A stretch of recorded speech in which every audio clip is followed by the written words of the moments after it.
Hey, George,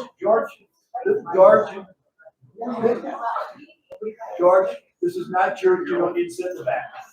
I just told him that. I'm waiting for it. Yeah. How do you know? Yeah, it's a work call. Yeah. George works. No, you can't use that word in George in the same sentence. No. Does not work. So, all right. We are a few minutes early, I believe, and we want to start. I had a 6:29. I got 6:29 as well. That would not be work. That would be natural. Very good. All right, we want to be a respecter of time for the Latacha family. Thank you all for coming tonight. This is a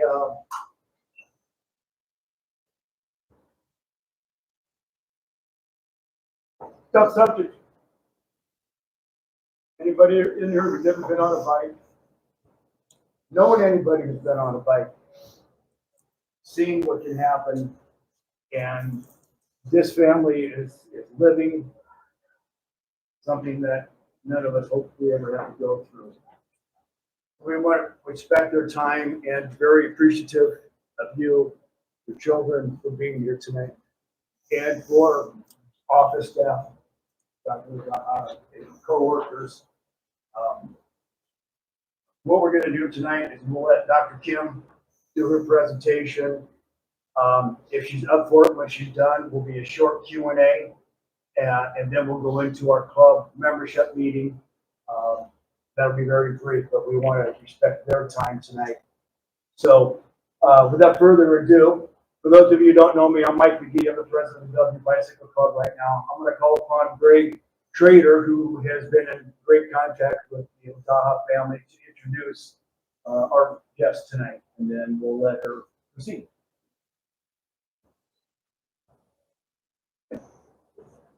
Thanks, Mike. Tonight we have the honor and privilege of having Dr. Kim Latacha speaking with us. Dr. Kim Latacha, she's an associate professor and a vice chair at UNMC for the medical education department, genetics, cell biology and anatomy, who teaches students of human anatomy, medical and health professions, and is a mother of three, two of them which are here this evening. Her husband, Dr. Matthew Latacha, was tragically killed when he was struck by a vehicle while cycling in Valley, Nebraska. I know there's a lot of people in this room who have been on that road and know exactly where this happened at. As he had many mornings previous to that, he was a clinical cardiac electrophysiologist with Methodist Health System, which is a subspecialty of cardiologists that treats disorders of the conduction system, which is arrhythmias. Both Matthew and Kim have always been passionate about health and fitness and have committed to safety of cyclists, pedestrians on the trails and roadways. Disappointed with the charges and penalties in her husband's case, Kim is currently fighting to change legislation regarding motor vehicle homicide. And with that, I'd like to turn it over to Dr. Kim Latacha. Thank you very much, Greg. Can you hear me okay in the room? It's just for the recording. It's just for the recording. Okay. In the back, if I'm just speaking, you can hear me okay. All right. They have to come up front. Well, thank you so much, all of you, for being here. I wasn't sure what to expect, whether there were going to be 5 people here or a full room. So it's nice to see the interest in this case and some familiar faces. I think there's some people who are watching online as well. I will do my best not to bore you, but I am going to get into the details of the accident, of the statutes that are currently on the books for Nebraska, the steps that we have taken so far in the case, and where we are in that process. I will give you the punchline before we get to the end that I don't have the answers. Pretty much everything I have tried so far has not been successful. So I'm hoping the collective wisdom of this room, and the more we tell the story, the more people we reach out to, the right minds with the right expertise, asking the right questions will help us find the path forward. So I'll give you the details and we'll go from here. I was telling them before we started that sometimes I go through this and the predominant emotion is anger, and I'm able to get through the content, and sometimes it's very emotionally overwhelming. So I'm going to apologize at the beginning if I get upset. Give me a minute and we'll get through it. So just to tell you a little bit about me and my family to start off with, this is Matthew and I, almost 23 years ago. We met in high school. We went to high school together. We met freshman year, but we were not high school sweethearts. We re-met when we were both at UNMC, him for medical school and me for graduate school, and got married in 2001. We have 3 kids. My daughter Abby is here, she's 19, and my son Nathan is here, he is 15. I have one in between them, Madeline, who's 17. She's at gymnastics practice tonight, so she couldn't be with us. And as was mentioned in the introduction, Matthew is a clinical cardiac electrophysiologist. That means he went to 4 years of medical school. After 4 years of medical school, he did 3 years of residency in internal medicine. He did 2 years of general cardiology and then an additional 2 years in electrophysiology, specializing in treatment of conduction system disorders. And I teach anatomy for medical students, which is a fun job. And this kind of summarizes me and my family and what we're all about. We love to be outside, always doing something fitness related. We surf, we ski, we bike, we do CrossFit, we ride horses, we kayak, whatever the adventure is, we're up for it and have been forever. I think this picture here is a picture of Matthew on that road out by Valley. This is on the Keystone Trail, not too far from here, near the Bellevue Berry Farm. That was a ride that we did with Abby. You can see in some of them here, and I think one at the top, my kids were cycling 10 to 15 miles while Nathan, the youngest, was still in training wheels on his bike. So passionate from a very early age. The one with the gnome that's on the left-hand side of the screen, that's actually our very last family photo together. We were in Wisconsin. We took all of our bikes up to Wisconsin and did a ride on the trail up there, took that photo, and turns out that's the last one that I have of all 5 of us together. So thank you. Let me tell you what happened. September 10th was a Sunday. I know some of this information from Life 360. I don't know if you have that app, but it was the reason I knew that something was wrong, and how I've been able to piece together some of the facts for what happened. He left our house at 8:46 a.m. In his biking gear. Most of the time when we cycle, we rode on trails. We live on the Zorinsky Trail, so taking Zorinsky to the Papio and onto Keystone, sometimes down to Offutt Air Force Base and back. But there is a ride that Matthew liked to do from our house going out through Elkhorn and Valley. My kids are right here, and that's so hard. Oh gosh. Okay. So he left to go on this ride, and as always, he had a helmet. His helmet has a rear view mirror attached to it. He was wearing cycling clothes, a Cobra Kai jersey with a bunch of fluorescent visibility. It was a sweet jersey, and really had all of the biking gear, specialized road bike, the clips, the gloves, everything, and very importantly, strobe lights. He had a flashing white light on the front of his bike and a flashing red light on the rear of his bike, and those were confirmed after the accident by law enforcement to still be on and still be working. So he always rode that way any time of day, and that the same was true, and that for me is a very important piece of this puzzle. What I have there, the picture from Life 360, that is the route up until the accident, and that represents 21 miles of riding on the road, 21 miles that no car had any trouble seeing him whatsoever on this ride. The driver that hit him was following him for just under 2 miles before the collision. This road, if you've been out there, is straight, it's flat, there are no hills, no curves, and it's farmland. There's a small section that has some trees, but for the most part, this is wide open space, and there were 2 miles that the driver was following Matthew before the collision occurred. According to statements that he made, there were motorcycles that passed in the opposite direction. And it wasn't that those motorcycles hindered him from giving Matthew 3 feet of clearance, as is allowed by the law. It's that he was interested in motorcycles. He's a guy that's into motorcycles. He watched the motorcycles pass and then followed the motorcycles in his side mirror. So his eyes were on the side mirror following what was happening as the motorcycles passed.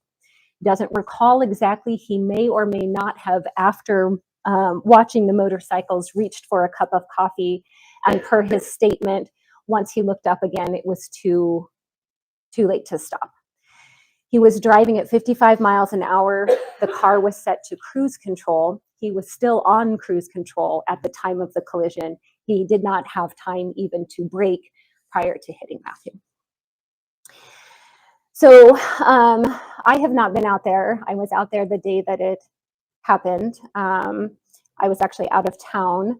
I had taken my high school daughter, my college daughter met us down. I took a whole group of girls to St. Louis for a concert.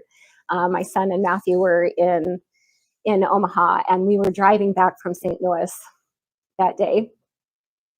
And I'm very thankful for a number of things. Not the accident, but in coming back, I normally would have texted Matthew a number of times while driving. I didn't, because I was in a rented car with a bunch of girls from other families, and I didn't dare touch my phone. I normally would have called him probably a number of times, but I was in a rented car that didn't have Bluetooth attached, and so I couldn't do that like I normally would in my car. So it wasn't until I got home about 2 o'clock in the afternoon. Nathan had slept in. He knew that Dad was out on a bike ride, but he had no idea what time he left, because he left before Nathan was up. Had I checked the app, had I tried to call and not gotten an answer, I would have known something had happened and would have been halfway between here and St. Louis and been powerless to stop it. Had Nathan been up earlier and knew what time Dad left, he would have been worried, and he would have been home by himself. And us knowing wouldn't have changed anything.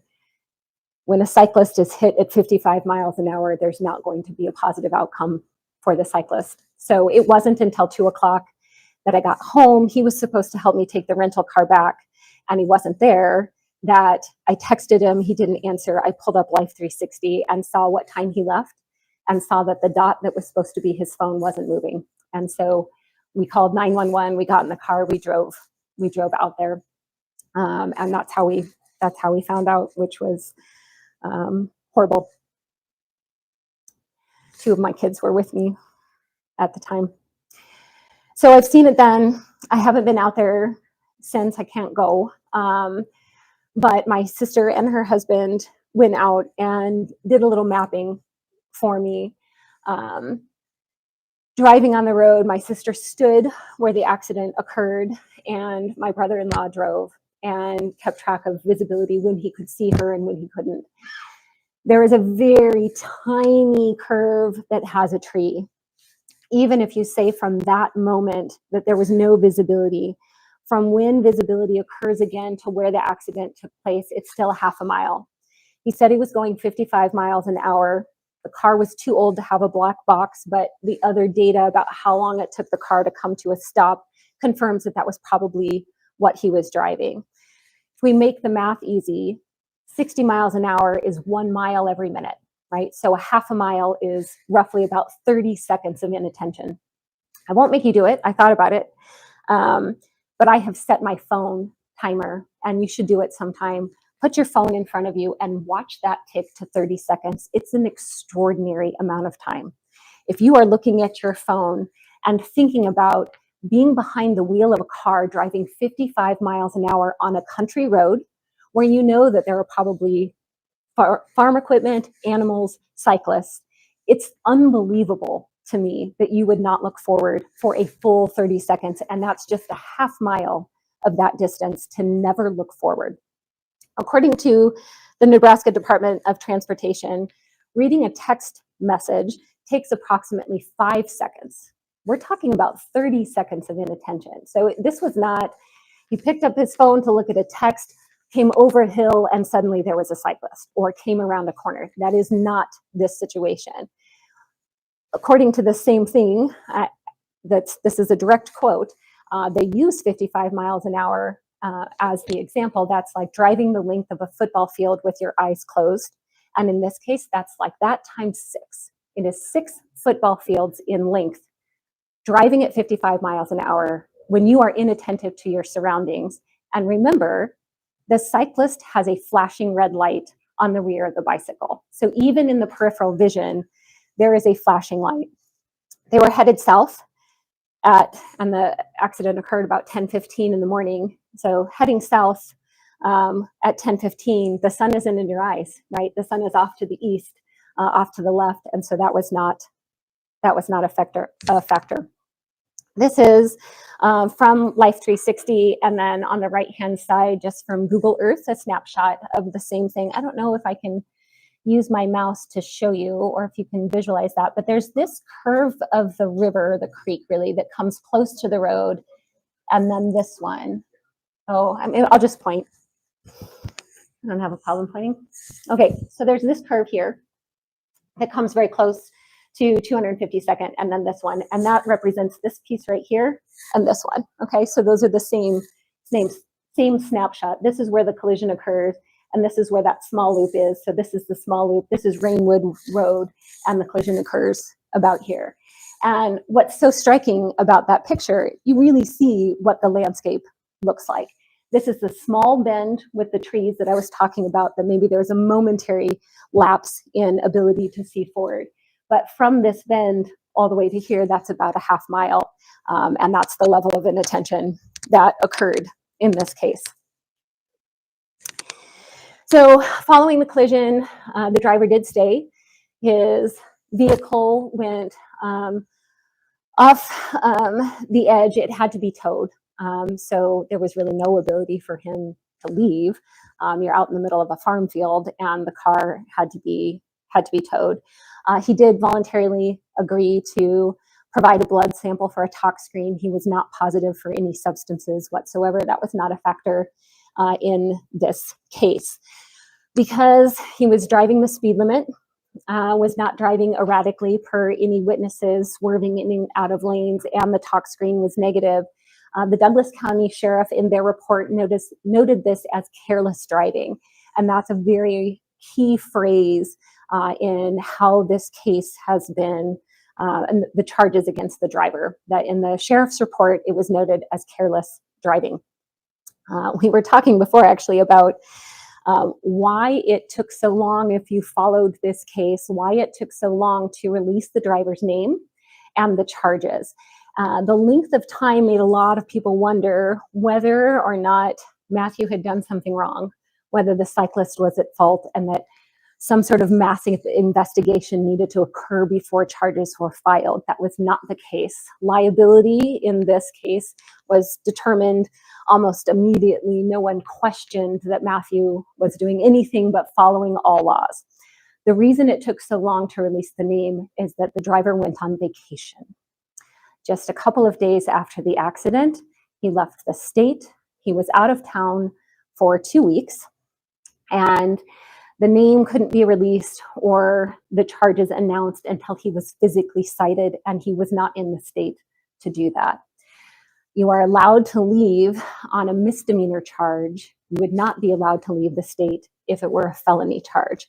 But because this was a misdemeanor charge, he was allowed to take his previously planned 2-week vacation. And I see you shaking your heads, and I feel it. It was tough. That in that absence, We processed the news. I had to get a kid that was at college back in town. We planned a funeral. We had a funeral, about a burial plot. I picked out a headstone. Matthew was 47, in the prime of his life, in the prime of his career, watching his children. So I was doing all of those things and canceling a vacation that I had planned with Matthew. We were taking an anniversary trip on September 18th.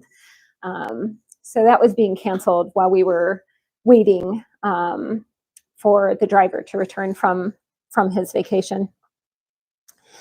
So I have some, what will probably bore you, but are very important to me, and I'll try and highlight the key aspects. These are direct screenshots from what's on the books for the Nebraska statutes. So this is 28-306, and it's the wording regarding motor vehicle homicide, which is the charge in this case.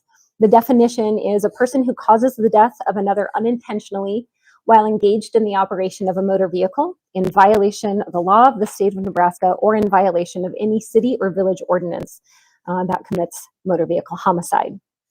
Except in subsection 3, which I'll explain to you, motor vehicle homicide in the state of Nebraska is a class 1 misdemeanor. That is the highest class of misdemeanors, but it is a misdemeanor charge.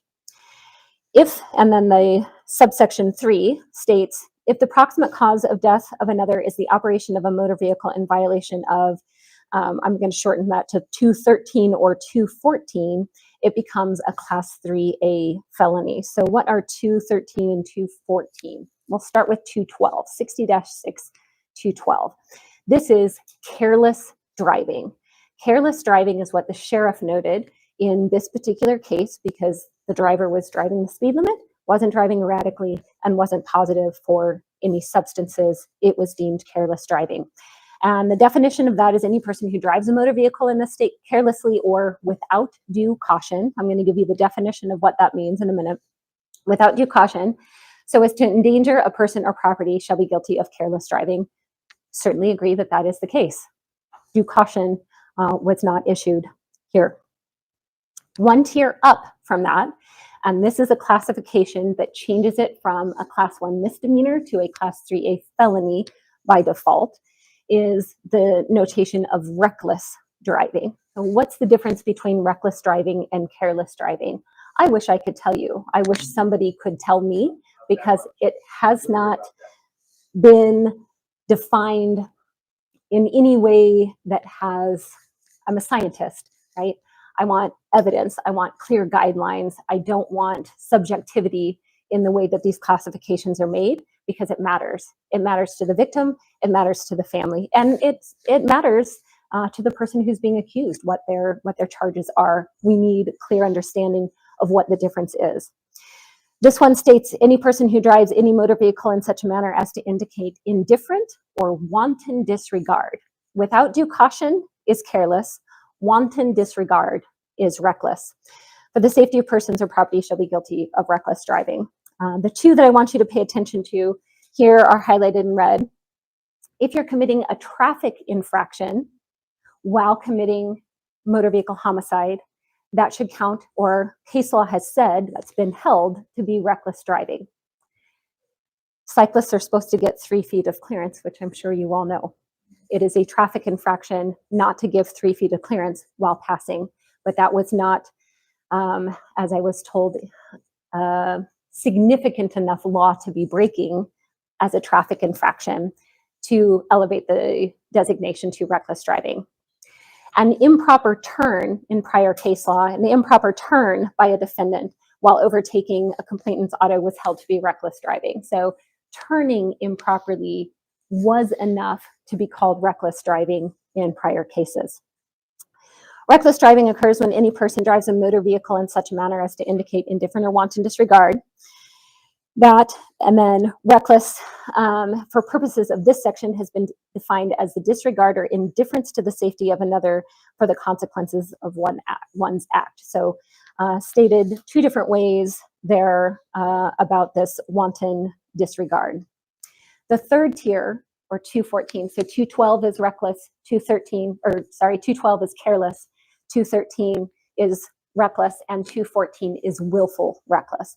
And willful reckless are the terrible, awful things that you think of: driving under the influence, speeding, driving erratically, doing donuts on the ice in a parking lot. Those are the kinds of things where you intentionally are committing an act. This is willful disregard for the safety of persons. Nevertheless, some things to pay attention to that have been held as willful reckless driving. It's characterized by a deliberate disregard for the safety of others or their property. For there to be willful reckless driving, it is not necessary that there be any property damage or injury inflicted. So you can be driving erratically and not damage any property, not hurt anyone, and get this type of tier that carries with it a 20-year penalty when no one is hurt, but you can drive carelessly and take someone's life and get a $1,000 fine or 1 year in jail. So to be willful reckless driving, there can be no consequences of the action, and that's still the charge that is made. The conscious and intentional driving, which the driver knows or should know creates an unreasonable risk of harm, is sufficient to sustain a conviction.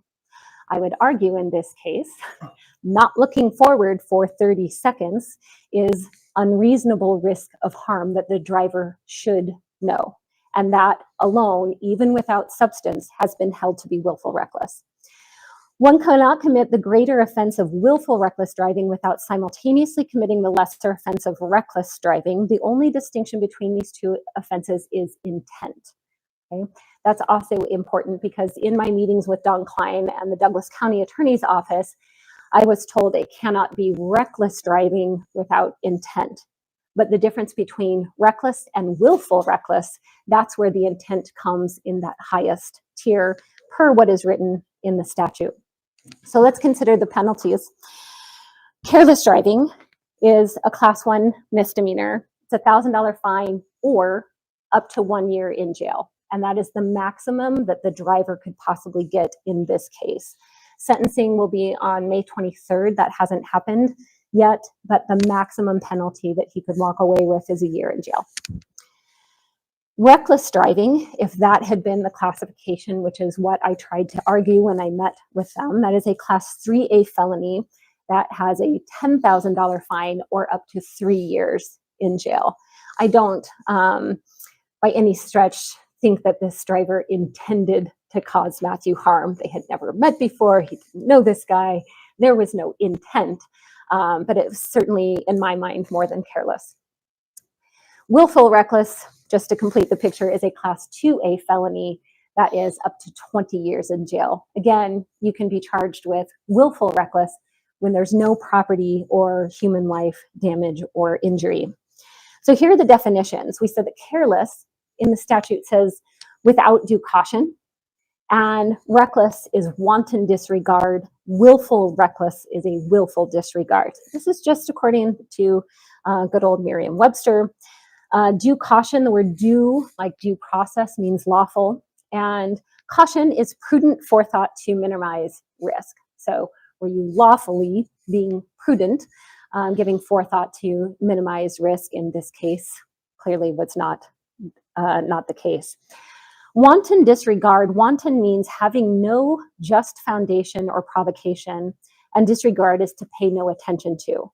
So you have no justification for not paying attention. What is the difference between these two things, right?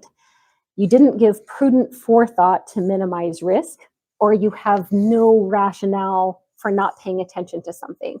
That's a very gray line in my mind, and I think everyone involved in this, when I've said, what is the difference? What needed to be the evidence in this case to change the charge to reckless versus careless? No one has been able to give me an answer, at least that in my mind is justified. It's a lot of talking without saying anything, and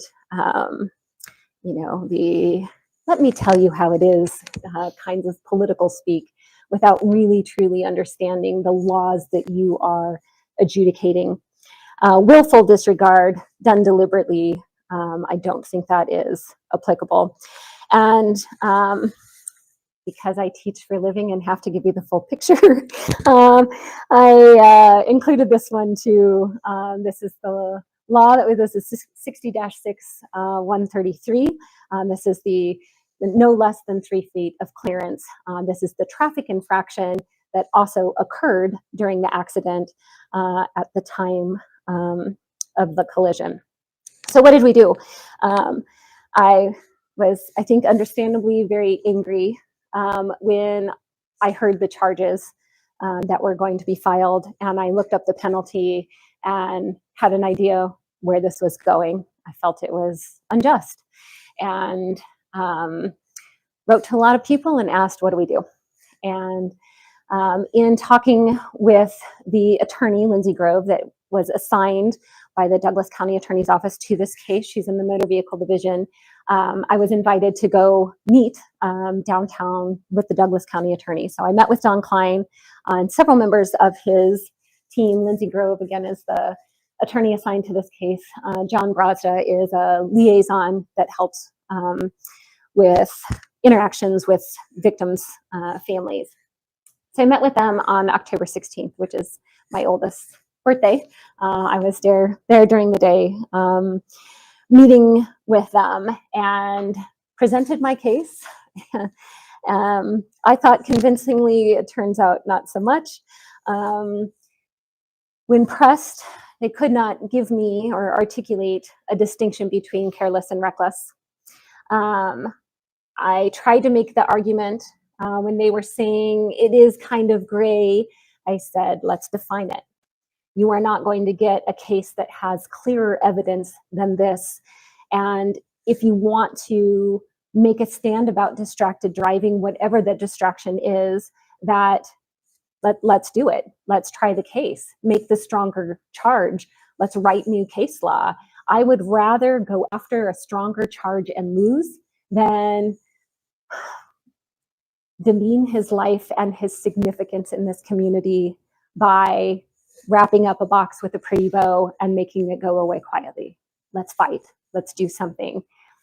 If you came to Matthew with an unsolvable problem, if you had been turned away by other physicians, he would have gone to the ends of the earth to find something, find some way to help you. He deserves a community that will do that for him, that will fight, that will make his life matter. And it doesn't matter to me based on revenge. I'm not making that argument. Of course it matters to me, but it should matter to the law too. And his life had meaning, and your loved ones have meaning. Hopefully this never happens to you, but it shouldn't happen to anyone. They were unwilling to do that. And talked a little bit about the case being different because this wasn't motor vehicle homicide where a vehicle was involved with another vehicle. This is a cyclist. And when it's a cyclist or a pedestrian, it's different. And that should be taken into consideration when the charges are filed. So no adjustments were made. And the rationale for that was that they didn't have evidence to make the stronger charge. Because remember, the sheriff denoted in the report careless driving.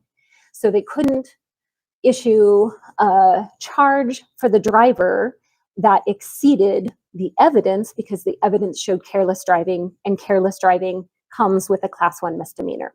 So they essentially said, our hands are tied based on the evidence, based on the police report or the sheriff's office report.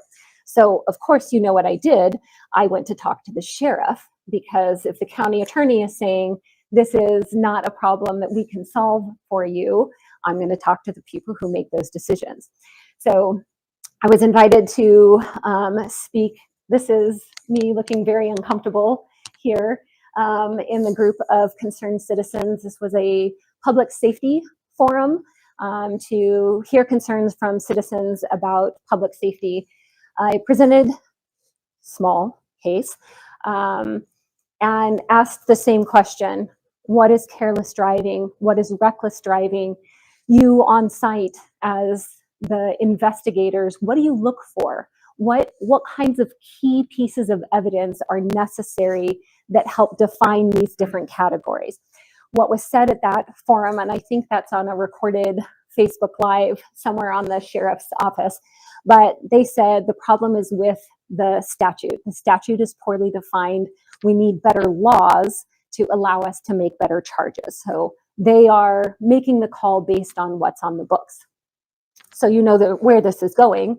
The county attorney points to the sheriff points to the legislature, so we go to the legislature. I had the timeline of this is a little bit off because I had started working with Kathleen kind of simultaneous to meeting with the Douglas County attorney and sheriff in my initial plea to blast anyone and everyone I thought could maybe help. I contacted my senator. Kathleen Kaus is the senator from my district, and she responded right away. So we introduced LB 1340. It was kind of late in the game to get something in the legislative session, so this was tacked onto a bill. Started out with a lot of things. Ultimately, as it was submitted, had elevation of penalties for speeding, increase in financial penalties for certain tiers of speeding, and then the highest tier was moved to a misdemeanor charge. And with that, we proposed changing that motor vehicle homicide in that I showed you early on. By default, it's a class 1 misdemeanor and then can be elevated from there. And we wanted that default to be a class 4 felony. That's a $10,000 fine or up to 2 years in jail. So just a small change, moving from a class 1 misdemeanor to a felony. A felony charge would have meant he didn't leave for vacation after the accident. A felony charge in terms of applying for jobs and things on your permanent record, that matters to the person more than it does a misdemeanor. The time in jail changes slightly, but it is a stiffer penalty. There were elements within that could lower it to a misdemeanor, right? It's not always, the liability is not always as clear cut as it was in this case. Sometimes the cyclist crosses against the signal, and also the driver is speeding, and there's mixed liability, and the driver, if they weren't speeding, maybe would have stopped in time, but the cyclist broke a law in doing that. So obviously there are cases where the evidence means that the sentence should be reduced. That was a possibility. So we testified. Those are my two kids. The one in the middle is the one who spoke. She's the one that is at gymnastics practice tonight. I spoke. My kids testified on behalf of the bill because they are remarkable individuals. You are not going to meet 3 stronger and more resilient kids than the ones I am blessed to call mine. We testified February 27th. The bill had 2 main opposers at that session. One was an individual from the ACLU. I was told they oppose everything. There's somebody whose job it is to go around and oppose every bill, and ours was not immune from that. He made the argument that all felony charges have to have something called mens rea, or the state of the mind, which is intent. And because there was no intent, it couldn't be by default a felony. That is inaccurate. In reading through, a drunk driver gets a felony charge. They don't intend to hurt someone, but the intention, the way the argument is made for mens rea in that case, is that the intentional act is getting behind the wheel of a car and driving. If you know you're impaired, I would argue impaired by anything, looking at your phone, looking at motorcycles, putting on makeup, eating your lunch. If you're doing something you know increases the risk of an accident and you intentionally drive, the intent comes in the act that then causes whatever the injury is. That's how the argument is crafted for drunk driving and should be true of distracted driving. Nevertheless, that was the argument that was presented by the ACLU. There was opposition from one senator on the transportation committee. She had some concerns about the speeding aspect of the bill and the elevation of that top speeding charge to a misdemeanor. and also argued that the right committee to hear this bill was not the Transportation Committee, but the Judiciary Committee, because it involved penalties for crime. So she opposed it. It had to be unanimous to pass out of the committee and into the legislature, and so it stopped there. Here's my summary. Douglas County Attorney's Office believes it was a law enforcement issue and the designation that was made. Law enforcement believes it's a legislative issue. Legislature is an interpretation issue. Some of the argument was that we have these 3 tiers already on the books. We don't need a new law. They just need to be implementing this in the way that was intended, and there's a communication error. Despite the lack of anything changing, everyone I've spoken to about the details of this case does not feel it's justice. Everyone that could enact justice believes that this is not justice, but didn't feel they could make that call or weren't willing to take that risk on our behalf. So this is why I gave you the punchline beforehand, because I have no solutions. I don't have the answers for what happens next. Those are the facts of the case, the facts for what's on the books right now, who we talked to, the responses that we got. So LB 1340 can be reintroduced on its, or the aspects of that apply to this case about motor vehicle homicide being a class 4 felony on its own without the speeding.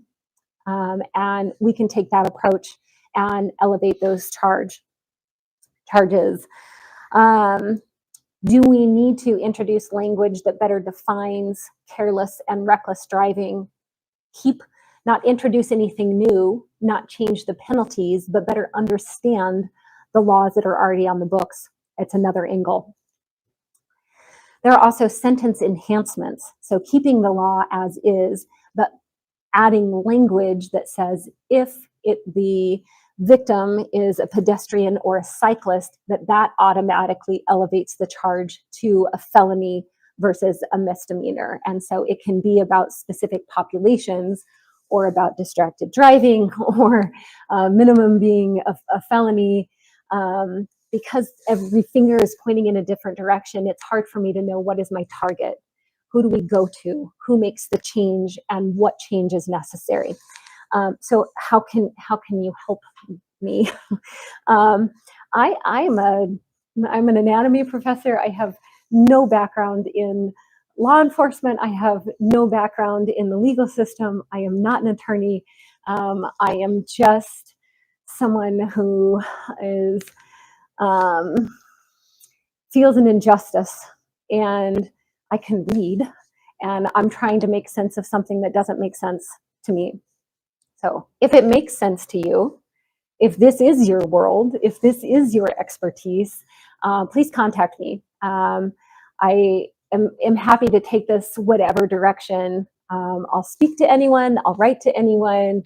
I just need to know what that target is.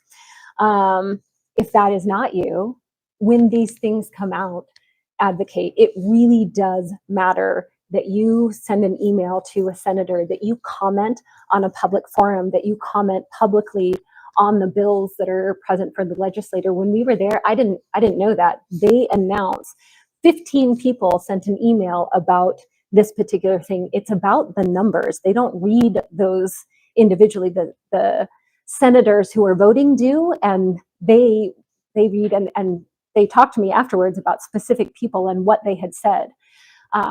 That mattered, and the number of people that responded mattered. So if you think, I'm just one other person, it's not going to matter whether I send this email, it really does. All of that was more important than I thought. And,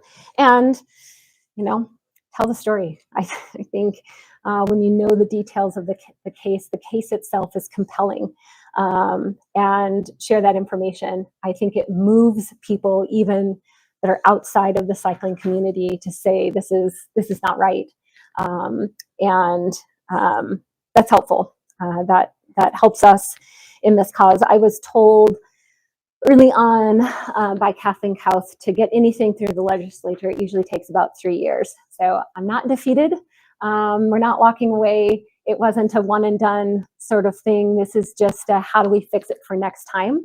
And we'll keep going through until we get something that matters, even a small change. So I'm not dissuaded by not being successful the first time, especially since we were told to expect that. We'll keep working and hopefully enact some sort of change to stiffen the penalties. So that's all I have for you. I'm happy to answer any questions that I know the answers to.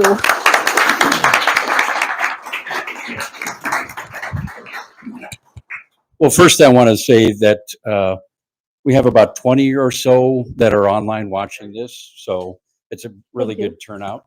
But what I want to say to you, if you need anything from us, you need a show of force, we'll be glad to be there for you. And I also want you to talk a little bit. You want to do a ride in remembrance of Matthew, and we like to be there for you. We can help organize it for you, and just reach out to us, you know, and let us know. And if, like I said, anything you need to help with LB 1340, we can do that. They're all. Omaha representative. Oh, yep. So I just want to bring it up that we're doing the Ride of Silence, which is Wednesday, and they've agreed to be there and ride with us. And with that, I'm going to open it up to questions. Like I said, we do have about 20 people online, so we're going to actually pass the microphone around so everybody can hear. Is the senator, is she willing to bring this back and continue to push it? Because I tell you, from the law enforcement side, excuse my language, I'm throwing the bullshit flag on this. Plain and simple. Plain and simple. I've known Don Klein. I actually have a lot of respect. I don't agree with the decision. I know Sheriff Hansen. I don't agree with this decision. You cannot drive a motor vehicle for 30 seconds down a highway and not pay attention. It's ridiculous. It's utterly ridiculous. And from the law enforcement side, I'm embarrassed from this investigation, listening to this presentation. It's unacceptable. What his excuse was, but nobody can go 30 seconds. Most of us can't even do anything for 30 seconds and not have a problem. But to drive a car at 55 miles an hour, ridiculous. I'm sorry. If I offended Don Klein, if I offended Aaron Hansen, they can call me and we'll talk about it later. I don't care. But it's unacceptable. I followed this case from the moment it happened, going like, what happened out here? What was going on? To be that distracted, did he admit, that's what he admitted to, correct? He admitted to that. How do you not justify that as negligent driving? It's not careless driving. I wrote those tickets. I get what it takes to present that. Wrote those tickets. That's not, Lonnie. My question there is, has anybody addressed the education of the officers, that maybe he just didn't know that he could write something else in there besides that? To my knowledge, no. Sheriff Hansen did request a one-on-one meeting with me after I presented at that forum. But I'm a now single mom of 3 kids with a full-time job, and I have not sat down with him. But that is a very good question. For if it's poorly defined to begin with, then how are officers in the field? Do they know what to look for, what questions to ask, what tests to run that would provide the evidence that would then justify whatever goes in the report? We've all heard horror stories of officers not even knowing the law when it comes to cyclists riding down the street. They are allowed to. Yeah, and he did offer. I haven't had time to do that with him. Was there another question? Oh, hold up. Wait for Mike.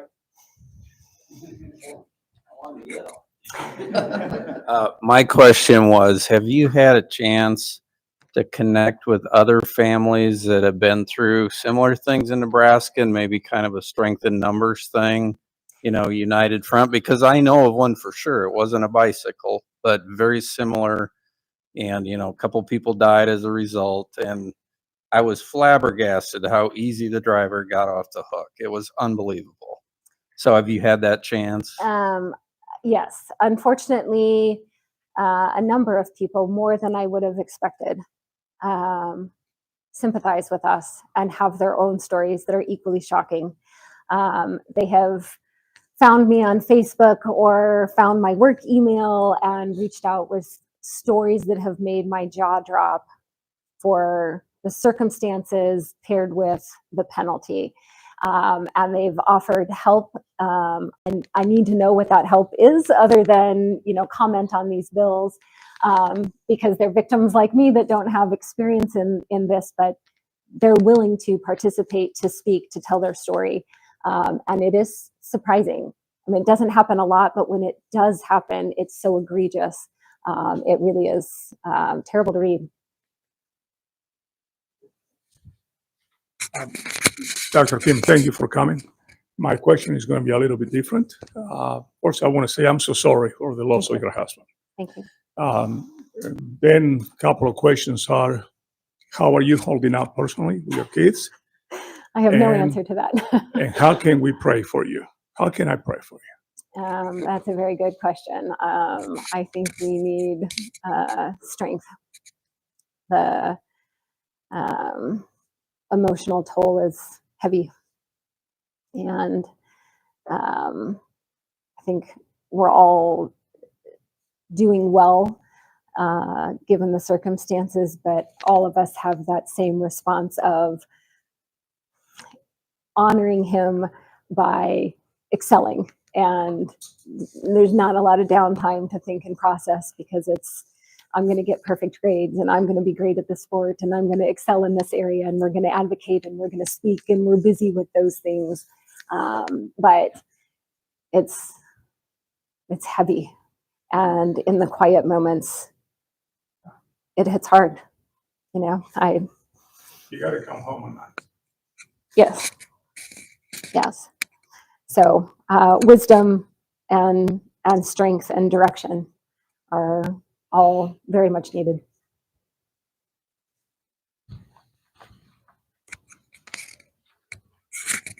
I guess I have a couple of questions. Do you have the police report on this case up somewhere where it can be reviewed or seen on any posting that you've done or any place it's easily seen?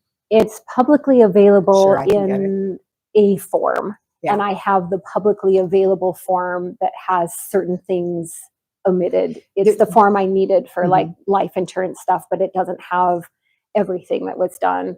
So I don't know if that's helpful No, for what it is. And the reason I ask is I'm really curious to know if they put in the 30 seconds that they knew as part of the investigation they did. So that's not in the report. No, that's me. That's you. So my question is, was there any additional investigation done beyond investigation at the site at the accident that day? Was there additional investigation done? When we met, Kristen was with me when we went to Don Klein's office. He said, based on the argument that we presented, that he would go back and talk to the sheriff again and have a conversation. But I got a follow-up from Lindsay a week later that nothing was going to change without really any explanation for why. So I don't know what happened. I wasn't present. Maybe he went back and said some of the things that we presented, like it was a half a mile, that's 30 seconds.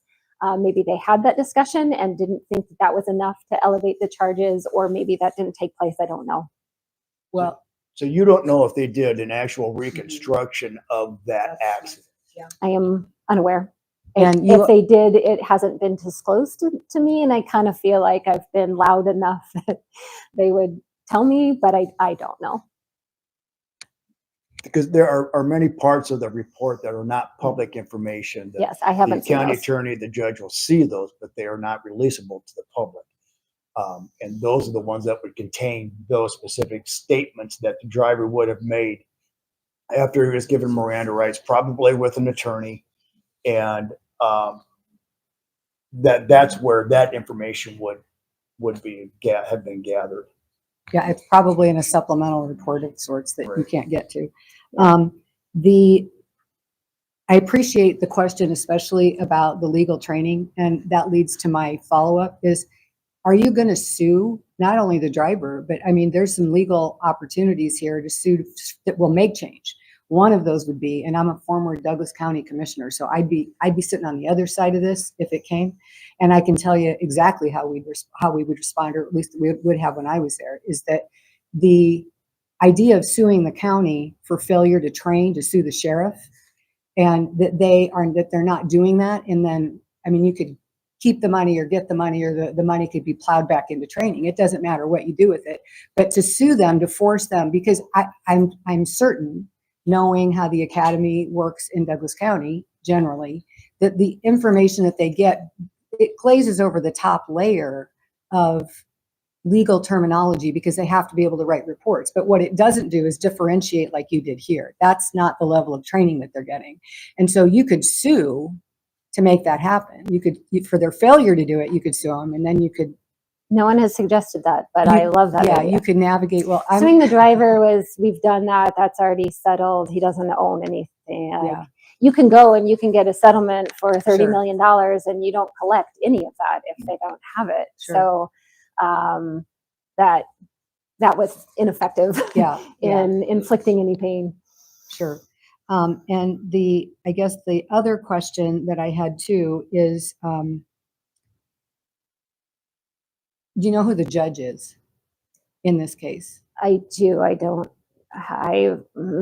That's okay. I just thought if you knew it, then I'll leave you with my information. We can just put it out. There's two reasons, because it'll give you an opportunity, if you know who the judge is and generally the kind of cases they decide and how they rule. It will allow you to personally and your family to kind of yes, that's how I have kind his. of get prepared, because some judges are known to rule certain ways and other judges are known to rule another way, and that's just a mama's heart wanting to protect you. The other side of that coin is I'm going to be praying for that judge for justice, to see exactly what everybody who's seen about this case, because that's something that we can't put enough value on, I think, in this case. And I just want to encourage you, as far as you made it in the legislature, I've passed laws, and I just told your daughter, I helped pass the law that got teacher background checks done. It took me 6 years. So, and that is a no-brainer. Of course you do background checks on teachers, but this kind of thing that you got as far as you did is truly miraculous. And so I'm super hopeful for you. And I'm going to connect, because I do have some ideas about how to get stuff in front of the right people and how to work it so that it makes it happen. I appreciate that. Thank you so much for being here.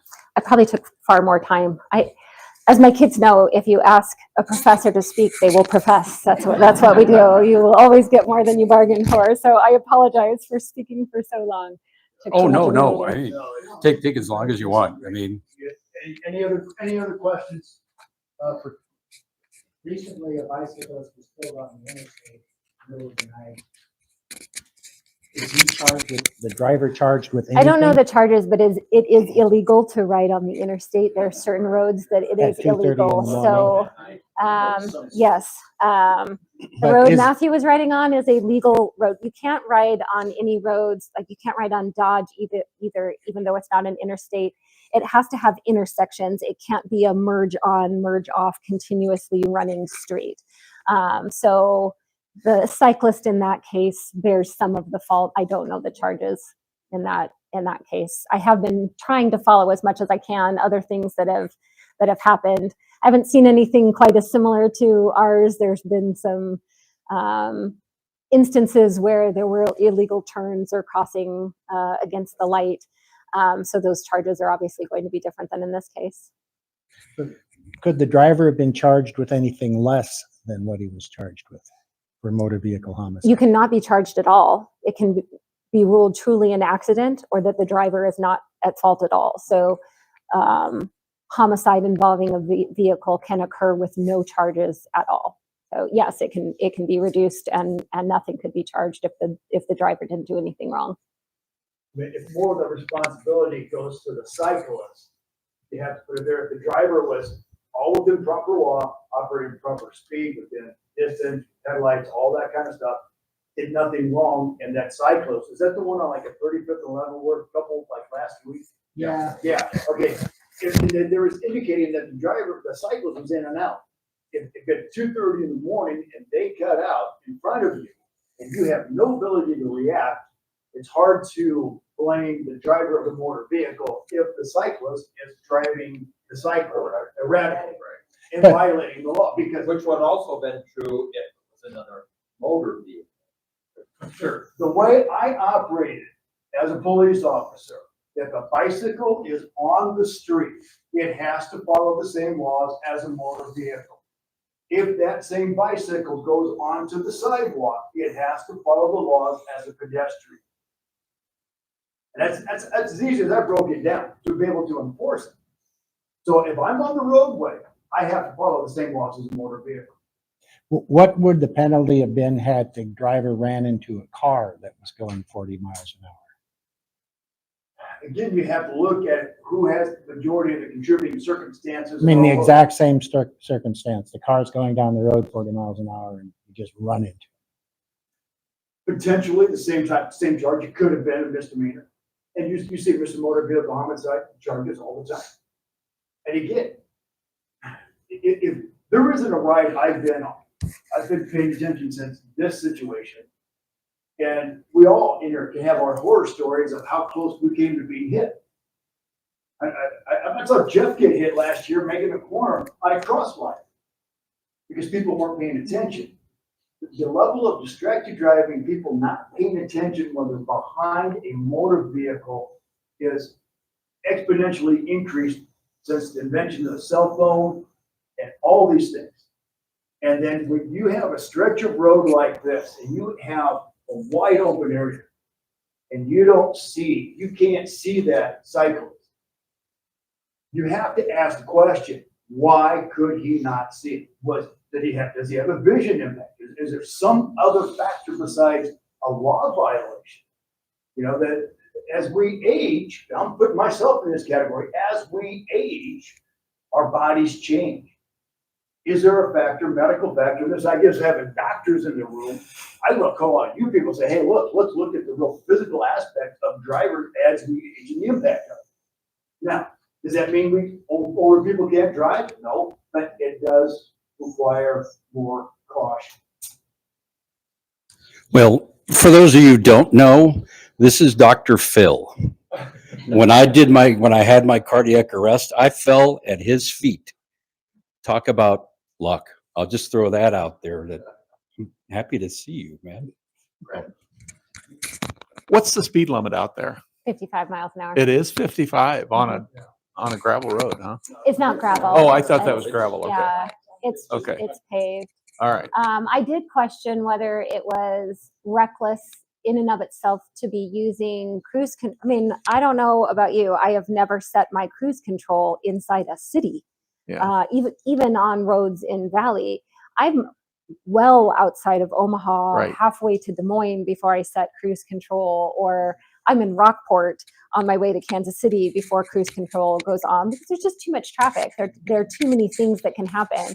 So was it reckless to be on cruise control on a county road? There are stop signs there. Would you set cruise control to go 2 miles from one stop sign to the next stop sign, from Bennington Road to Rainwood Road? It's about 2 miles. Who sets their cruise control to go 2 miles on a road? I say somebody who's checked out, right? Who's setting that so that they can be distracted. He was on his way home, I believe. So familiar road, on your way home, you set the cruise, you check out. That's only my speculation. That is not written in any document. That's just the way it seems an unusual thing to do. That alone isn't enough to elevate the charge, even though I think most of us would say that is wanton disregard, and certainly without due caution to set cruise control for a short distance like that. That says something about the mens rea, right? His state of mind, that you would feel compelled to set cruise for a short distance so that you could check out a little bit. Correct. Correct. Can I just say one more thing? I really, is there a way you can get the information to the club so that they can send it out to everybody? It doesn't you can't manipulate a judge, but you can certainly influence the judge if people show up for that sentencing. And there's a bunch of people in their Yeah, jerseys. what sitting in the crowd. information do you need? Well, That at could- the for the The time and sentencing, the time and the location. Yeah, location. it's for the at 9 sentencing. o'clock on May 23rd. I don't know which room within Yeah. the courthouse, but I will, and I can send that. Yeah, I think that'd be great if we could get a good turnout.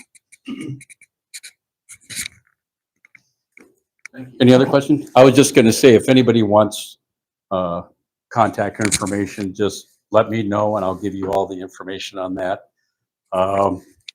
Yeah, we'll keep an, Will we be able to get your slides for people who want to see the stats that couldn't see it on screen?